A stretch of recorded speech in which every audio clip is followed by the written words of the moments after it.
name is Paul Hargreaves. I'm the CEO of a food and drink wholesale business called Cotswold Fare. We supply about 2,000 retailers all over the UK, independent retailers. We've had an extremely busy year this year as more people are shopping locally, which has been great for independent businesses and obviously great for us as well. I'm also an ambassador for the B Corp movement, which I'll explain what that is a bit later. But what I want to talk to you today about is why all businesses must now change post-COVID-19. I'll explain why as we go on. So, what has happened during the history of capitalism, which obviously started a long time before the 1700s, but it was around that time that people, land, and money became commoditized. And this commoditization of people, land, and money has got more and more extreme as time has gone on. Well, I say more and more extreme. It was fairly extreme in the 1700s. I don't know if anyone's been watching the Samuel L. Jackson series on slavery, but business people trading slaves, 12 million of them, and 2 million of those died in the crossing from Africa to the Americas. They were business people. They were, at the time, good business people, even went to church, and they were committing these heinous crimes against humanity. You see, we can be blind, we can be blinkered, and clearly no one listening to this has done anything like that. But we see the world through the lens that we're given, through our upbringing, through our education, through our business careers, and sometimes we can miss things. And I believe we've missed huge things over the last 50 years in particular. Obviously, not all of us have been in business for that length of time, but we see the world in a certain way. And I do think post-COVID, that has changed, it is changing, and it will change even more as time goes on. Society has broken down, particularly over the last 50 years, and the planet is breaking down too. And business is largely responsible for that. I mean, the change really started around the time of the Industrial Revolution. Before around 1760, most industry was fairly small scale and artisan. Most people worked on the land. There was something called the Enclosure Act in 1773 that, long story, haven't got time for it here, but it forced people off the land. Basically, large tracts of land got taken over by the powerful and the rich, and the people, normal people working the land, were forced off and ended up in cities. And that was just around the time of the Industrial Revolution at its peak. Now, personal confession here, one of my ancestors, James Hargreaves, was partly responsible for the Industrial Revolution by inventing something called the spinning jenny, which helped automate the weaving process. So partly to blame in my family history. Nothing wrong with the invention, of course. It was the abuse of people within those workhouses and factories that really was the commoditization of people. That's when it started on a large scale.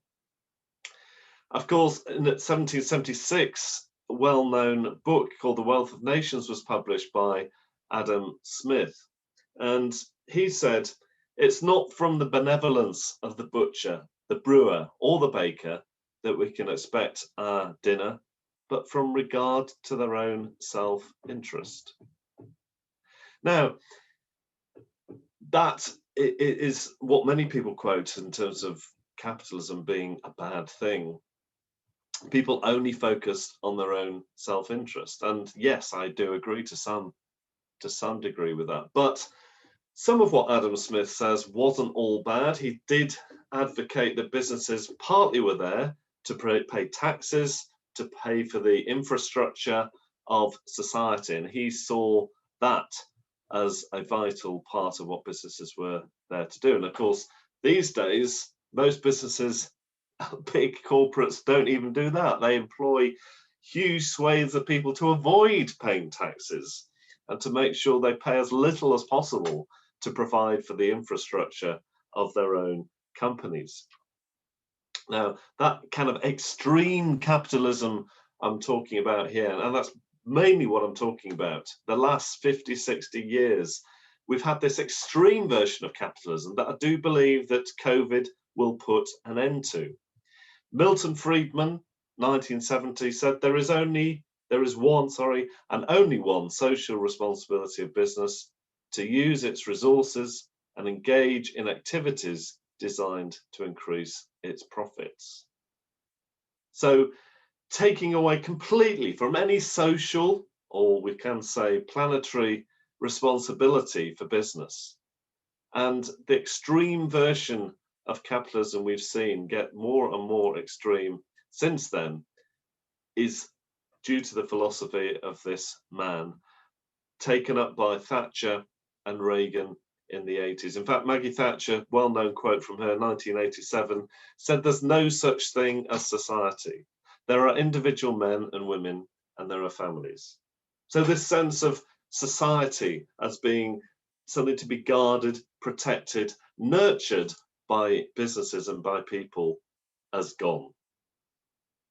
This is something that is alien to most of the world. Most of the world still believe in community. So 1970s, 80s, extreme capitalism beginning. 2008, we obviously know what happened then, the financial emergency, I'm calling it. The system started to break down. This extreme version of capitalism, facilitated by the banks, facilitated by making money a commodity, not just a trading vehicle, but the huge debt in the system, money being lent to people that just wasn't in the system, caused a financial emergency. And I think we had a superb opportunity at that point to reframe what capitalism was about and to change how the banks operated. But we didn't. Governments around the world bailed out the banks, and we pretty much tried to carry on as before. But this was the first of the death knells of capitalism, in my view and many other people's views. And I think we had a fork in the road at that point, and we could have started making this thing called capitalism serve our people and serve the planet. And instead, we went back to largely letting it serve a small number of very, very rich people in the world. It was very, very obvious, though, that the system was breaking down, and things have only got worse since then. I mean, some shocking stats here: 42 people holding as much wealth as half the global population. How can that be right? 415 parts per million of carbon in the Earth's atmosphere. Safe levels are 350 or less. And despite the pandemic this year, those rates are still increasing. They did dip initially earlier in the year, but they're pretty much back on the same growth curve now. Younger people, 18 to 29-year-olds, identify themselves as capitalists. They generally don't, 19%. And to be honest with you, I'm surprised it's that high. I hate and love this picture because it's such a good illustration of where we're at. We are literally playing golf while the world burns around us, and that's a good illustration of what business has been doing. Business has taken from the planet, it's taken from people, it's done its own thing despite the carnage around itself. However, early 2019, there was a much greater realization that there was indeed a climate emergency. Lots of voices in the wilderness up to them, but there was a mass realization of help. We've got a problem here. The second pillar of capitalism breaking down. First being money, the financial emergency in 2008. Second, a much greater awareness that the planet as a commodity we can just take and take and take from and not put back. People realizing that actually we can't do this anymore.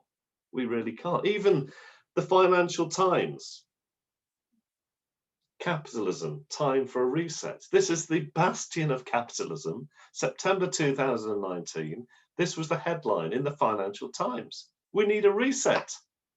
It's not working. It's broken. And if the bastion of capitalism can be saying that, then surely we should sit up and take notice. And finally, this year, I do think that the sense that people as a commodity is breaking down. So the three things that we've commoditized over the years, money, the planet, and people, all three have been shown for what they are. Literally built on sand. Capitalism built on sand. It won't last, and it is falling away as we speak. Key workers being paid far less than the value of the work they're doing, the nurses, the delivery drivers, the supermarket workers who kept the country going in March, April, and May this year, being paid in a year what the CEOs of those companies get paid in a day. How can that be right? And of course, we had the amazing events in the USA that spread all over the world, Black Lives Matter, and realizing the horrendous inequality that's still in the world, and it's still in the nations, primarily the nations that were instrumental in the slave trade back in the 1700s. So capitalism is broken. This quote was on the side of a building in Spain back in March, right at the beginning of the pandemic. We will not get back to normal because normal was the problem. I've heard a number of people say, oh, I can't wait, things are back to normal. I don't want things to go back to normal. Normal wasn't working. It wasn't working for the planet. It wasn't working for the majority of people on the earth, 1 billion of whom are still in absolute poverty, living on less than $1 a day. It's not working. So what do we need to do? Well, the first thing we can do is become a business that is not just about profits, but it focuses on people and planet first and profits at the end of that. Holding the three in balance, some might say. I would probably say put people and planet first and the profits will follow. So my company, Cotswold Fair, is a B Corp. We've changed our articles of association to exist for the benefit of all stakeholders and not just the shareholders. That's our raison d'etre. That's what we get up in the morning to do. Secondly, as a B Corp, there's a rigorous certification process. There's no greenwash here, no purpose wash. You have to certify in 5 areas: governance, workers, community, environment, customers. Forces for Good is a book I wrote on the triple bottom line and existing for the benefit of all stakeholders.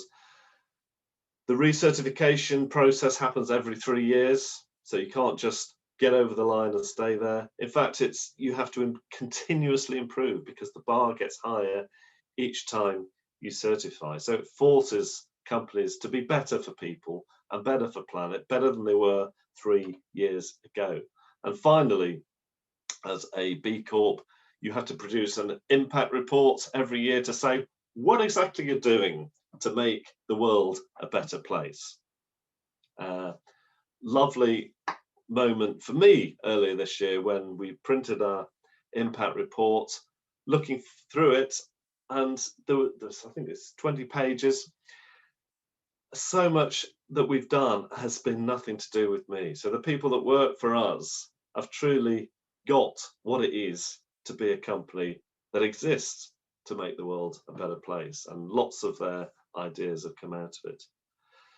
Really, it's about changing business mindset from what we can get out, which has been the way that business owners, leaders have operated. How can I make myself rich? Has been the main purpose of running a business over the years. It's about changing that mindset to what we can give, how we can give away to others through our business, using our business as a powerful tool to make the planet better and to make people better. And whilst I agree the triple bottom line is a good thing, in many ways it's not good enough. In fact, the guy who created the concept, John Elkington, did a product recall on the triple bottom line. This was after he'd written the foreword for my book, which was pretty much on the triple bottom line. A few months later, he did a product recall. He didn't tell me that at the time. But what the point he was making was, we can't just dabble in this. We can't just kind of tick a few boxes and get over the line and be a better company than we were before. We need something more radical, more transformational than that. We need companies that are making a big difference to the UN SDGs, the Sustainable Development Goals, and actually making profound changes to the world, not just being slightly better than our company down the road, our competitor down the road that's a bit like us. No, it needs more than that. Now, I am challenged as a wholesale business that what can we do to be radically different from the other wholesalers that are here. Just to finish, I'll tell you a story that illustrates, I think, this change that we need to make within ourselves. So I was talking about the triple bottom line at a Chamber of Commerce event 2 or 3 years ago, and I put this picture up on the screen when I was talking about the environmental side, and it was a shock to me. It's also a shock to the audience that I just burst into tears on the stage, which is a bit embarrassing when you're not expecting it. And I literally could not talk for, well, it felt like forever. It was probably at least a minute. Bit embarrassing for the people there, but it was a profound moment for me, because that was the point at which I realized that doing stuff for the planet isn't just a kind of nice thing to have, but it's actually making a profound difference to people's lives. In fact, I would turn that round really and say, actually, what happened to me that day on the stage was, it was a realization that our actions as Western businesses, as Western people, our actions or lack of action on climate change is already killing people in the world.